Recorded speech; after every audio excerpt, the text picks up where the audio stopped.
Networking doesn't have to be a nightmare for introverts. This video reveals practical tips and techniques for creating authentic connections and expanding your network, even if you prefer one-on-one conversations.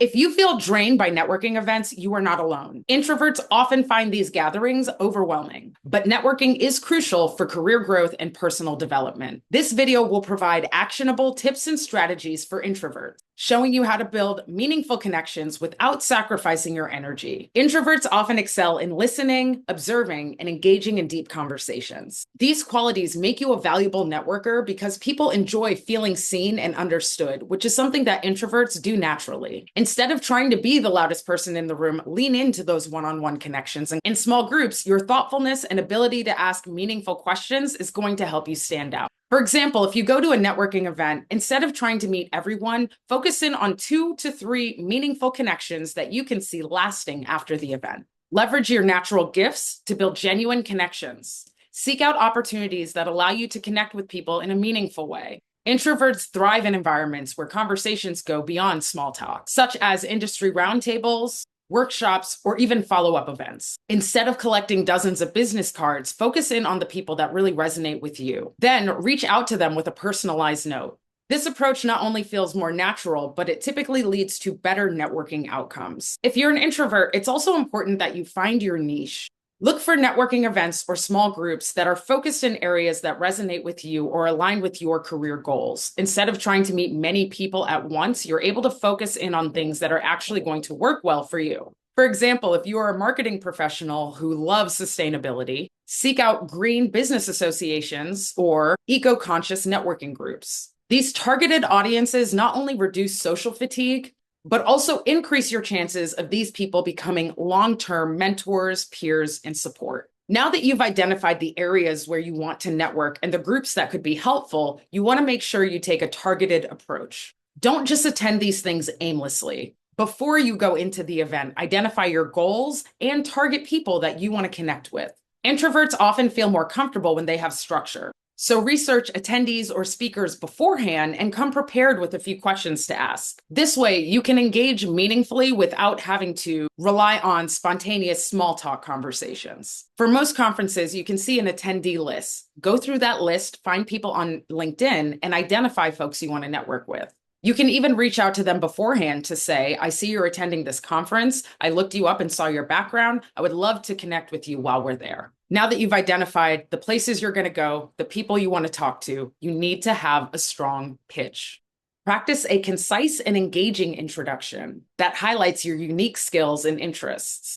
As an introvert, you might prefer deep conversations to self-promotion, but having a 30-second pitch will help you feel more confident. Focus on what makes you distinctive. So things like your analytical approach, your niche expertise, or passion for certain types of work, rather than just reciting job titles. If you usually say something like, I'm a financial analyst at this company, try this. At my company, I help nonprofits optimize their budgets so they can focus their resources on their mission. It's really rewarding for me to use my analytical skills for causes that I care about. This invites follow-up questions and also helps make you more memorable. While small talk can be challenging, don't forget it is your friend. You can use it as a springboard to get into deeper conversations. Using surface-level topics as gateways into more deep conversations, you can stop dreading small talk and use it as a way to transition into different interests. If you're looking for small talk topics, ask about their current project, any industry trends that they're seeing.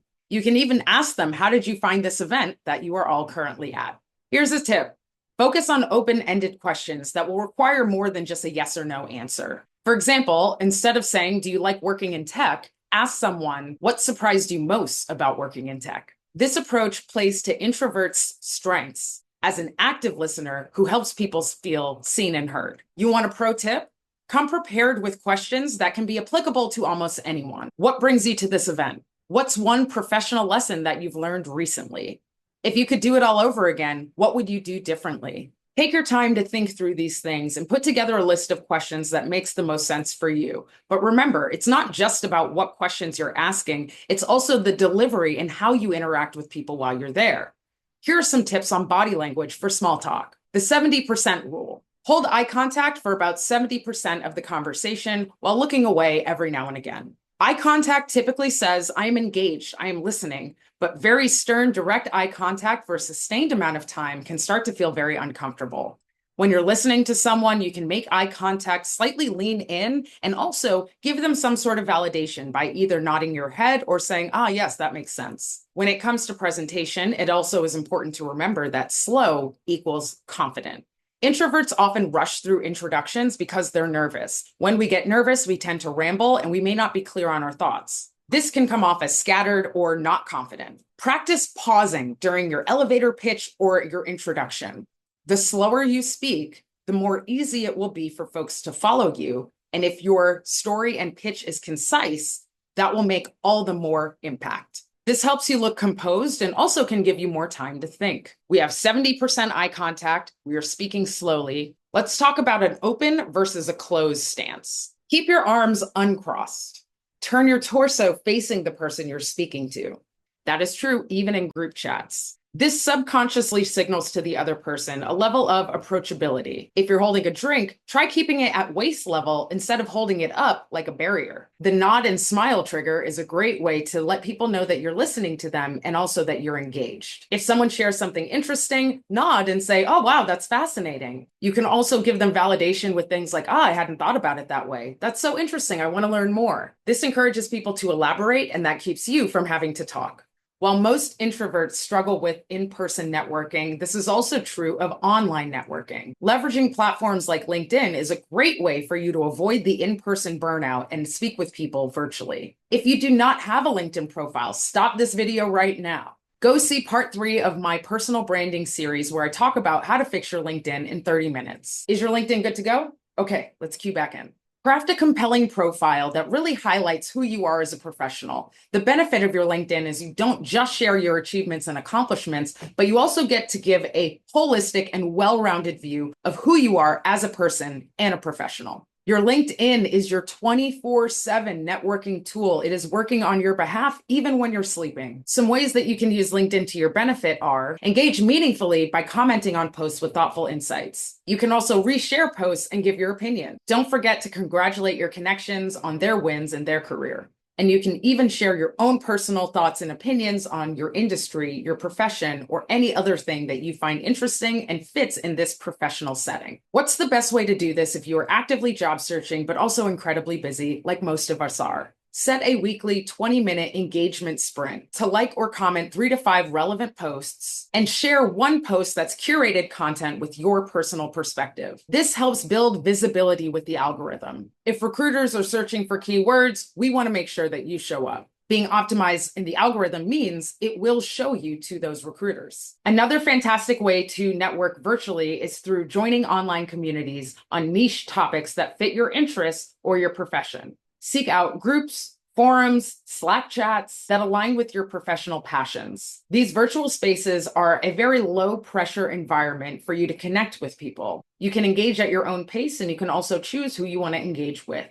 Another benefit of these types of groups is that they often have free offers for people to help you with your search. Many introverts find it a lot easier to engage with people in writing than in person or speaking. Other ways that you can engage authentically are through answering questions or maybe sharing posts. You can share resources and your unique perspective. For example, if you're in a UX design community, you might comment on someone's portfolio with this specific feedback. Your approach to user testing is innovative. Have you considered adding X element? This demonstrates expertise while also building relationships. Email outreach is still a viable way to network with people. Don't let intimidation keep you from reaching out to people you admire. Most people are flattered and they're happy to help. Rely on your ability to craft really meaningful messages when you reach out to people via email. Use this to your advantage and focus on quality instead of quantity. The key here is personalization. Anyone you reach out to, you should do your research, at least look at their LinkedIn profile. In the email, mention something in their work that genuinely impressed you. For example,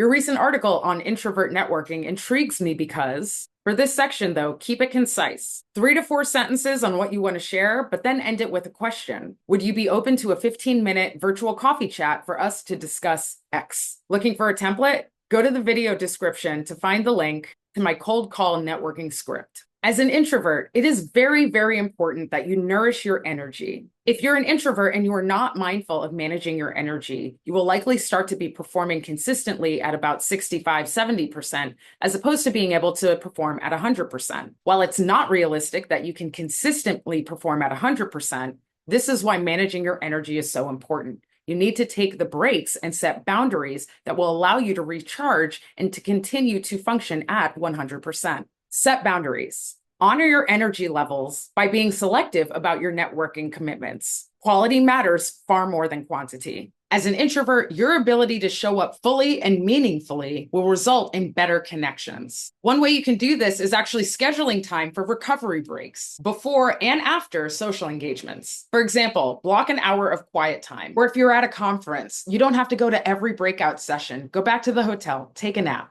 Because you're such a great networker, I know you are in high demand. But it's okay if you have to politely decline a networking opportunity. It may be because you are overwhelmed or it simply doesn't align with your goals. A simple, "Thanks for thinking of me. My schedule's full, but I'd love to stay in touch," is a great way to maintain that relationship without overextending yourself. In addition to setting up these breaks, also take smaller strategic breaks. Recognize that stepping away from a crowd isn't rude, it's smart networking. Plan mini retreats during these events by scoping out tiny corners where you can step away. These moments allow you to process conversations and then restart with fresh energy. The 20-minute rule seems to work well for a lot of introverts.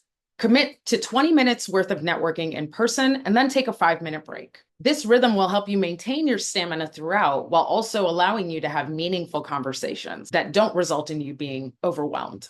Here are a few pro tips that you can use. Tell them, "I need to send a quick email for work. I'll be right back." You can volunteer to work at registration so that there's structure to your schedule that also comes with structured breaks. You can also attend with or try to find fellow introverts. They may not be as easy to find, but they will appreciate the quieter company. As an introvert, you might downplay your networking wins, which is why it is so important to celebrate your success. Taking time to actually acknowledge those wins is going to help rewire your brain to become less nervous when it comes to networking. I won't promise that you'll become an extrovert, but you don't have to be. I want you to be the best introverted networker that you possibly can be. After each event or a meaningful connection, jot down 1 to 2 things that really stand out to you. This could be an accomplishment in finding someone who focuses in the niche that you also focus on. It could also be as simple as, "I initiated a conversation with someone new," or "I simply stayed longer than I planned to." Some ways to help you mentally rewire are creating a win jar or some sort of digital tracker that helps you log these moments. Reframe your mindset. Instead of saying, "I only talked to 3 people," recognize that is 3 more people that you know now that you did not know before. As an introvert, someone who has meaningful conversations, appreciates deeper conversations, and is very reflective, turn that self-awareness into fuel for growth. Remember, networking isn't about changing who you are.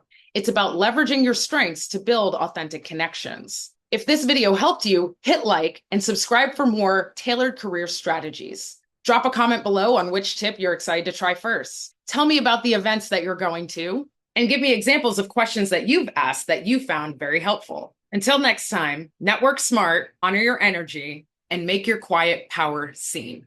See you in the next one.